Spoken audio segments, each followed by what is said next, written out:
Good morning. My name is Myron Frans, Commissioner of Minnesota Management and Budget.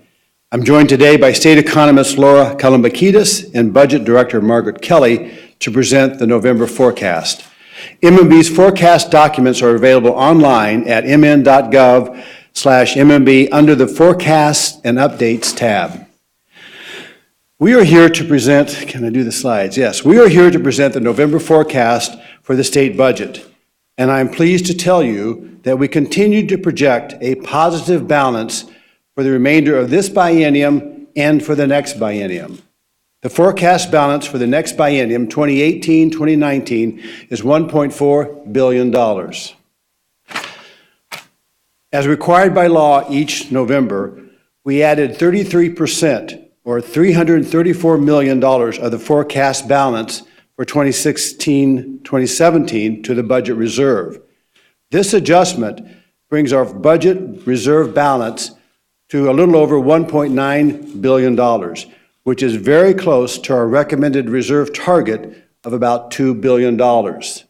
This does not count the cash reserve account of $350 million. Budget Director Kelly will show you a slide with those computations.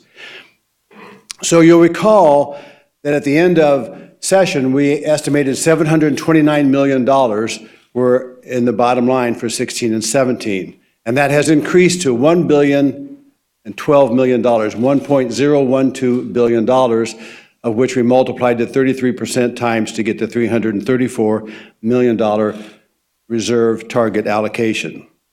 These numbers have not changed very much since our last forecast in February.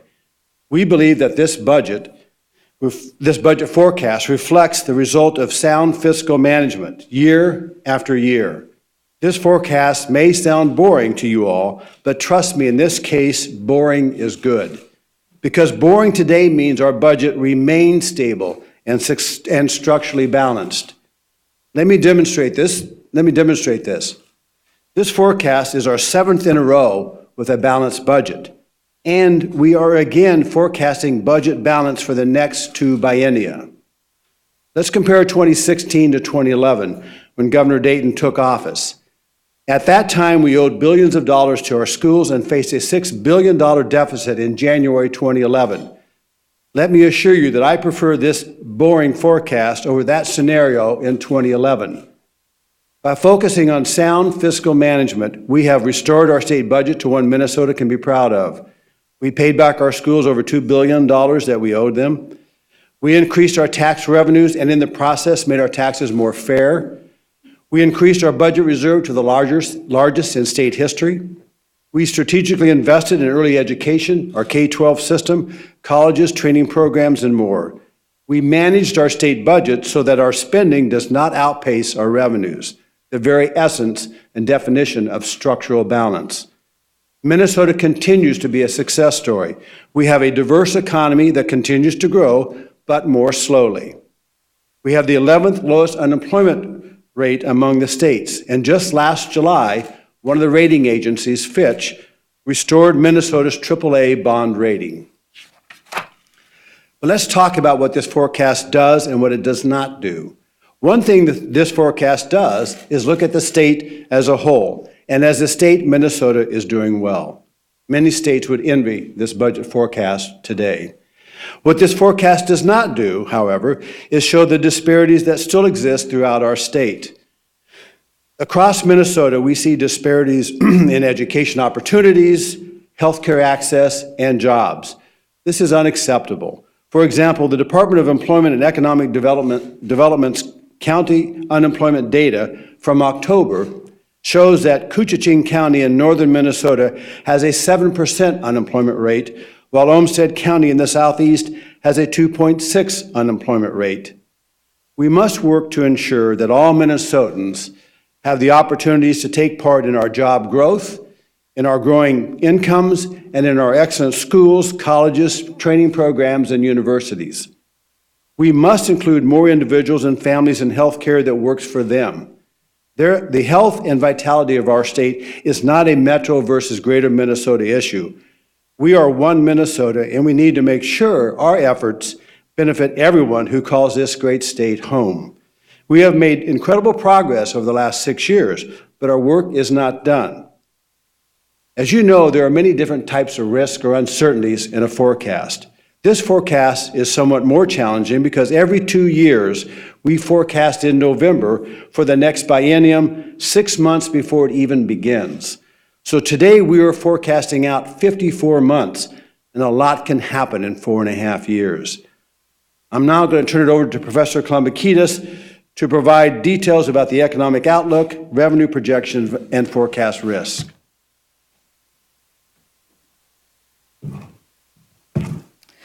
Thank you. I'm going to, the chart's already there. I'm going to start with the U.S. outlook, talk a little bit about Minnesota, and then move on to revenues. The first slide shows the annual percentage change in U.S. real GDP growth, both the history and November's forecast in the dark bars, and February's forecast in the light bars. This is the forecast by IHS Markit, Minnesota's consulting firm. The first thing I want to do is point out that the IHS November U.S. outlook was released on November 7th, so it does not reflect possible post-election U.S. policy changes. There's considerable uncertainty in this forecast about which policy changes may be enacted in the coming years and the economic impact of those changes. IHS has said that they're examining the president-elect's policy proposals and examining the probability of their being passed, and as things become clear, they're going to incorporate those policy changes into their outlooks. Until then, the impact of potential policy changes on several key economic sectors, including energy, banking, international trade, healthcare, immigration, those things remain sources of uncertainty in this forecast. So the outlook for U.S. economic growth has weakened since we prepared our forecast in February. A reduction in business building and equipment purchases in the first half of this year slowed U.S. economic growth for this year. And you can see that the largest change is early in the forecast in 2016. IHS has decreased their forecast for real GDP growth in 2016 from 2.4% in February's outlook to just 1.5% now. Lower forecasts for consumer spending and for business capital purchases reduced the 2017 growth forecast from 2.8% in the February outlook to 2.2% now. Aside from the policy uncertainty I just mentioned, I want to note another source of risk to this forecast, and that is that the current economic recovery and expansion period is mature. It's well into its 8th year. If growth continues into mid-2019, and I would note that growth is continuing in this outlook, so IHS and other macro forecasters are forecasting continued U.S. growth. But if that growth continues until mid-2019, this will be the longest expansion for the United States. Then, looking back at the chart, note that the level of growth, or the rate of growth that they're forecasting, is in the 2.2% range. This is well below the historical average of 3.1%. So the 20-year average prior to the Great Recession, average real GDP growth was 3.1%. And so this is long expected that we were going to be in a slow growth era, but I just want to point out that we're there.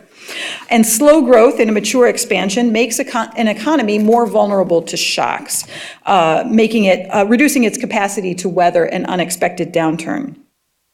The primary reason for the change in the forecast economic growth in 2017 is a reduced expectation for growth in consumer spending. This chart shows IHS's forecast for real consumer expenditure growth. Again, the dark bars are the history and the November outlook. The light bars are February. So IHS has lowered their forecast for 2017 real consumer spending growth to 2.5% from 3.1% in February. Spending growth is lower in each subsequent year as well. This change is due to IHS's lower expectations for disposable income growth through 2019. And they also changed their outlook for housing demand. They're kind of slowing their expectations for how quickly young people are going to be separating from their parents and moving out and getting their own homes. And that has reduced their expectation for purchases of big consumer durable items like furniture, refrigerators, things like that. Indeed, in their outlook, we look at all of the different elements of our sales tax and what they expect consumer expenditures to be in all of those elements, and almost all of those have lower growth in this outlook than they had in February, and so you'll see that impact when I talk about the sales forecast. So in these last two charts, we see lower expected growth for real GDP and consumer spending, but both of the charts do show continued growth through our forecast horizon. So before I move on to Minnesota, I just want to point out that key aspects of the U.S. economy remain solid enough that IHS and other forecasters are continuing to forecast economic growth throughout our forecast period. Over the next couple of years, IHS expects wage growth to outpace inflation, and they expect that income growth, plus continued additions to employment, plus improvements in household balance sheets to all support the consumer spending growth that they forecast here. And consumer spending is going to continue to be the largest contributor to real GDP growth. Moving on to Minnesota. Well into this current long economic expansion, Minnesota continues to add jobs at a fairly steady rate, although the state's employment growth is seeing the effects of drags on exports and a tightening labor market. Consistent job growth has contributed to the state's declining unemployment rate, which is now at 4%. With strong demand for workers and low unemployment, Minnesota's labor market remains tight. The most recent data indicate that there were nearly as many job vacancies as unemployed job seekers statewide. The number of workers filing initial claims for unemployment insurance has fallen, and recent months have seen increases in the average hourly earnings of private sector employees. The chart shows annual growth in total Minnesota wage and salary income. So what you can think of this as growth in the whole all the payrolls of the entire state, all rolled in together. So as long as these bars are positive, that means that total wage and salary income in Minnesota is growing. So when there are changes, those are changes in the rate of growth, not that wages and salaries are falling. And these bars can grow, or this measure can grow, either if we have more people working, or if people are making more money per worker. And or if both of those things are happening. And in our forecast, both of those things are happening. Both employment is growing and average wages per worker are growing. So what you can see is that from the chart is that we expect total wage and salary income to grow modestly between 4 and 5% over the next several years. Another thing to note is that the gray bars and the dark bars are really very close together on this chart. That means that our prior forecast is very similar, our current forecast is very similar to our prior forecast. So there isn't much change in our forecast for wage and salary income growth relative to what we had in February. And you'll see the impact of that consistency when I talk about the income tax forecast. So this table shows our revenue forecast. For the current biennium, FY 16-17, we have the November 16 forecast, so our current forecast for the current biennium in the far left column, and then the forecast change for that biennium, so that's the difference relative to prior estimates. And then we have the next biennium, FY 18-19, again, the current forecast and the forecast change. Total general fund revenues for FY 16-17 are now forecast to be $41 million more than the prior estimate. Higher expected corporate, statewide property, and other revenues offset lower forecasts for individual income and sales taxes. The current forecast for FY 18-19 revenues is $467 million less than the prior estimate. The forecast change is due to lower expected individual income and sales tax revenues. As you saw before, our wage and salary income forecast changed very little since February. So the relatively small changes in the income tax forecasts, for both these biennia, are primarily due to reductions in expected growth rates for non-wage income, such as dividend and interest income. We lowered the forecast for sales tax receipts by $107 million in the current biennium and $428 million in the next biennium. And that's consistent with the reduced forecast for U.S. consumer spending that you saw in the earlier chart. And it's also consistent with current fiscal year sales tax collections that have been lower than expected. I've already described some of the risks inherent in this forecast. I've talked about an economy that's in a long, low-growth expansion being vulnerable to unexpected external shocks. I've talked about significant uncertainty regarding U.S. fiscal, trade, immigration, and regulatory policy that hopefully will be clarified in coming months. Inflation is forecast to gradually rise from what have been very low rates, and that gradual rising is embedded in this forecast.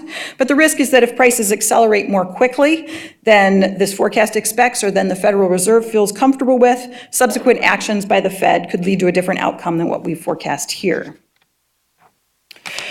Global growth will continue to affect Minnesota businesses that export manufactured goods and agricultural commodities and iron ore. And changes in trade policy could also have an impact that we can't forecast at the moment. And finally, you heard from the Commissioner about the number of, the amount of time that we are forecasting for here. And none of the revenues that we have forecast here for FY 18-19 have been collected yet. So I will now turn to Budget Director Margaret Kelly to talk about the budget and expenditures.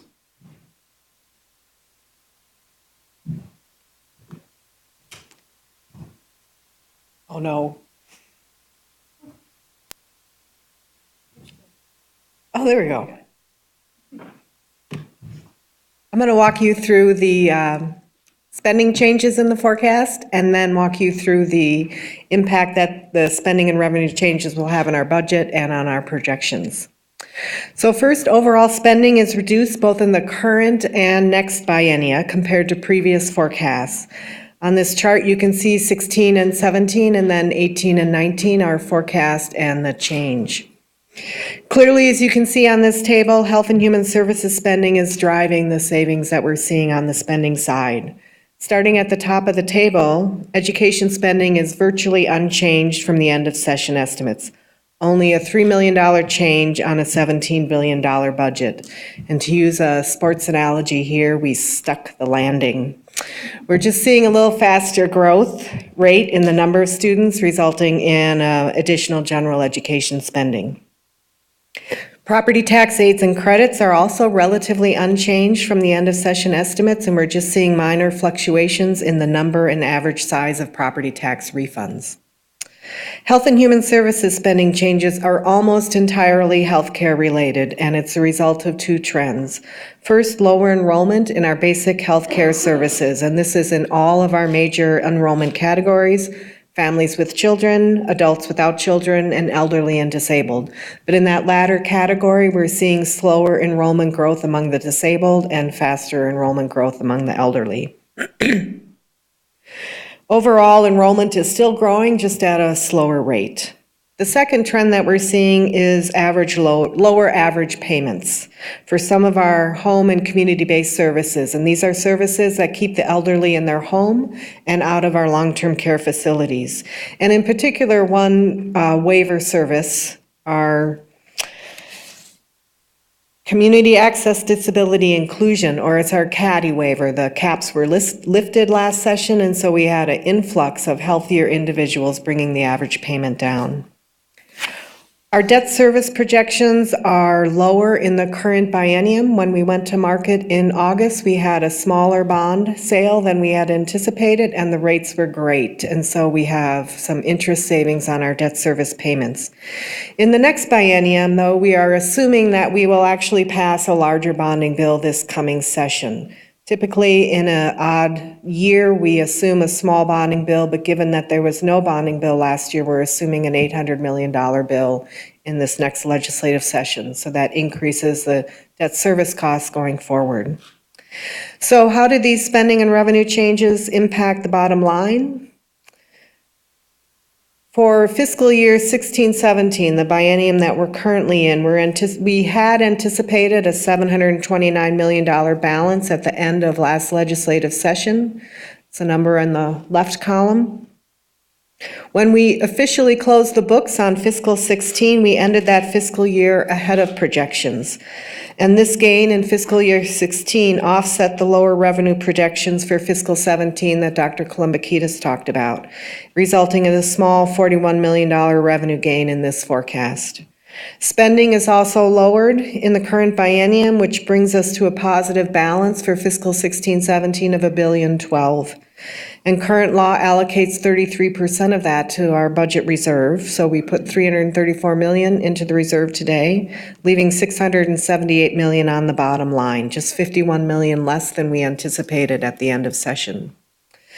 So this balance is going to contribute to the next biennium.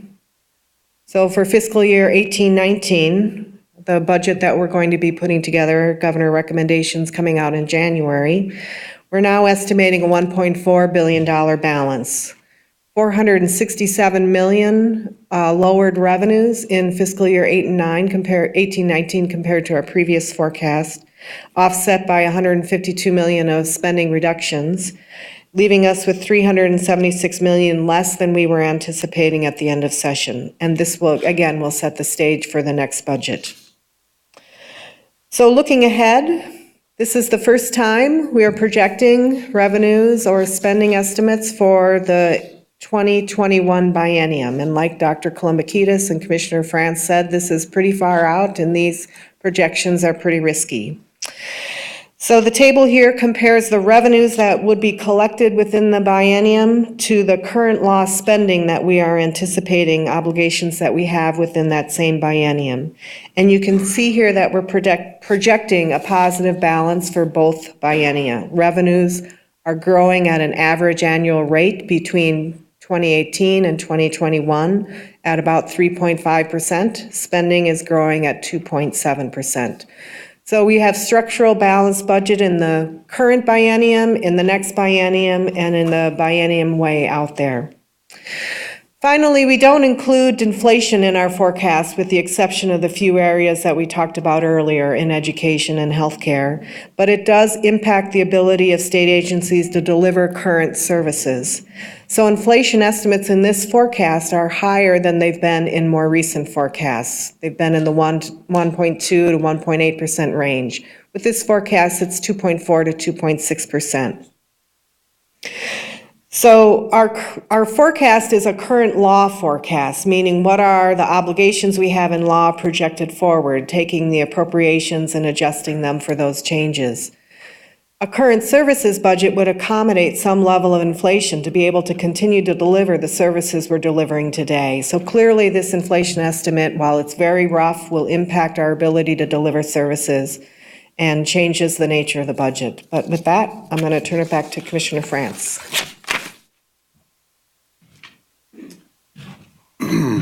Thank you, Professor Kolumbakidis and Budget Director Kelly. And as they've discussed, this forecast comes with a number of unknowns or risks or uncertainty, such as the U.S. policy or federal budget changes that come with every new president. But in Minnesota, we have to chart our own course. And I recommend that our budget priority must be to stay the course. Why is that? Well, over the term of Governor Dayton's administration, we have taken the necessary steps to ensure that our state budget is built on sound fiscal principles. For example, we restored our rainy day fund, made strategic investments to strengthen our economy, and we've striven to improve our service delivery to all Minnesotans. But now, in the face of a weakening economic outlook nationally, Minnesota remains in a strong budgetary position with an economy that continues to grow, although more slowly. So is this forecast a little boring for you all? Well, maybe it is, but at MMB, my colleagues and I love boring as opposed to unanticipated deficits. We will take a boring forecast any day if the alternative is instability. My advice for the 2017 legislative session: make sure that any budget changes maintain a positive structural balance now and into future years. As we plan for the 2017 legislative session and the long term, Governor Dayton will review these projections and submit a budget in January. And we will now take questions. Are there any suggestions any of you would have on how the legislature and the governor should deal with potential changes in Washington? Yes. Would you like to elaborate? You know, I think the key here is it's just going to take time, and we have to be cautious and wait for things to develop in a way that really are actionable. You know, it turns out the last several presidential terms, every 8 years we've been changing presidents and parties of the president, so there's always a huge uncertainty when you do that. And this change is no different. What's different here is we know probably less than we usually do, and there's been a change in Congress as well. So I think we just have to wait and see and let these things develop in a way that really and give us actionable items to work on. IHS, as Professor Columbakidis mentioned, will be studying this, and we'll know more in the coming months. But we just can't anticipate too much, I don't think. I'd be cautious. Commissioner, how this picture would be different if the tax bill had been signed and if not the bill had been gone forward. Well, clearly, we would have, the question was, how would this budget look if we had spent the money on the tax bill and if we had passed the bonding bill? Well, clearly, we would have fewer assets right now. That spending would have lowered our resources and the balance for this biennium. We haven't gone back to do that in terms of recast what would have happened, but I think the key is here that we have these resources now, and we have to make sure that if we're going to spend any resources in the future, that they fall within our budgetary constraints. So it would have reduced the budget balance. Commissioner, can you come back to the national volatility? I mean, say Dodd-Frank is repealed, huge business tax cuts. Do you throw all this out the window? Remember, every forecast changes the next day, this afternoon, the next day. So as we progress toward the February forecast, we will be looking at those items, but we have to look at when they are passed, how are they passed. Any repeal of any law, you really have to look at the details in what's going to happen. So, nothing is out the window until something is passed or until it's, assured that it's going to be passed. So it's just one of those situations where we simply have to wait until there's more definite action. On wage growth and labor market. In the forecast, it's been about you expect wage growth because of the tight labor market. Could you elaborate a little bit more on that? Specifically, previous forecasts forecasted lower wage growth. Do you see any bright spots there, and how important might that be to your revenue collections? Sure. So a tight labor market simply means that we have high demand for labor and low unemployment. And that means that the people who are supplying the labor are in a position to potentially ask for higher wages. What that means is higher wages per worker, potentially. So as I said, total wage and salary growth depends on the number of people working and average wages per worker. What we expect going forward is the moderate 4.6, 4.7% annual growth that we have projected. But we also expect that going forward, more of that growth is going to be as a consequence of higher wages per worker than employment growth, because employment growth is constrained by this tight labor market. Well, the impact on future revenue projections are right there in the revenue projections. So that's precisely what we expect, is that we expect average wages per worker to be increasing and for the state to continue to add jobs in this environment.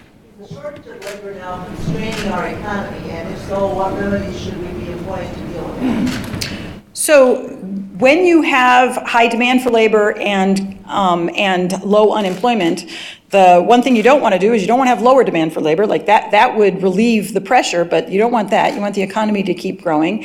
And so I think that going forward, and in this environment, the labor market's been tightening for a while. I think the employers who will thrive in this environment are the ones who can find, train, and retain workers. And they're all trying to do that. The employers are getting creative about making those matches. They're thinking about the skill sets and experience they really need. They're thinking about flexible work environments. They're looking to pockets of unemployed people that they might have overlooked before. And at the same time, employees are thinking about their options as well. So I think some creativity in order to loosen those constraints is already happening. There was mention made earlier of disparities in Minnesota's economy. Could you address a little bit about what parts of Minnesota's economy are doing well and which parts are struggling right now? That's a long question, long answer. The governor's here and ready to speak to you. And we're happy to talk to you after this is over, so please check with Janelle Tummel or Keith Hovis and look us up. But I'd like to, at this point, to turn the podium over to Governor Dayton. And you have thank you all very much. Happy to take one more question. In terms of U.S. policy, what is the single greatest practical concern you have with the change in administration and the change in congressional life? The single most practical? Yeah, what is the most practical concern you have in terms of I'm not sure what you mean by that. Well, what is your greatest concern about policy concern as we change administrations and as we change the kind of congressional makeup? Well, I think one of the things that clearly Minnesota has a diverse economy. And what really makes Minnesota weather these changes so well is that our economy reflects the national economy. And so to the extent we see the economy continuing to expand, that is the foundation, if you will, of our success in Minnesota. So I think the practical concern for me is to make sure that whatever changes come about, that what we see is a continuing, expansion of the economy, and that more jobs will be created, incomes will continue to grow. So from a practical point, that's sort of how we survive and do so well. Can you folks answer David's question then about the weak spots in the economy? The weak spots in the economy? Minnesota's economy are doing well, and what parts of Minnesota's economy aren't doing so well? Well, as Professor Columbakidis has said before, obviously the ag industry is challenged with some of the commodity pricing. The mining industry is challenged in that way, but I mean, one of the other segments of the industry, as I mentioned, reflect the U.S. economy. We're very diverse, and so we're lucky that we have only a few areas that are really challenged, but those are two of the biggest challenged areas that we're aware of. How about agricultural economy? I didn't, agriculture, the ag industry is challenged. Well, I mean, I think that the key there, the commodity prices are really tough right now, and so I think one of the things we're concerned about, and we hope that you have to be concerned about any international trade issues because, commodity prices are in part dealt with on an international basis. So we'll continue to monitor that. I know the governor is concerned about that as well, and so we'll look at that going forward to see what we need to monitor in Minnesota. How much do the ag and mining economies really affect the overall state economy? Is it just a blip? Or is it a big? Professor, the question was, how much do the ag economy and the mining industries affect the overall Minnesota economy? So I'm sorry, where did the question come from? So they're very important to the state economy. In particular, they're important in the regions that they are. And so looking at total numbers of employment, you might not think, well, they're as large a part of the economy, the state economy, but within the regions they certainly are. And regarding the mining sector, we have, because of the issues that Myron talked about, slow global growth and challenges to exports, we have that sector continuing to shed jobs next year, but adding jobs by 2018. Regarding agriculture, farm incomes have come down from the peak levels of 2013 and 14, which were buoyed by very high commodity prices at that time, record commodity prices. And so we have in our forecast continued declines in farm income due to continued declines in commodity prices. The good news about that is that during the peak years, farmers bought the equipment and structures that they needed, and they replenished their balance sheets. And so they're in much better financial condition than they were in some other times in history. Do you have the farm prices declining through 2021, all throughout the forecast? Yes.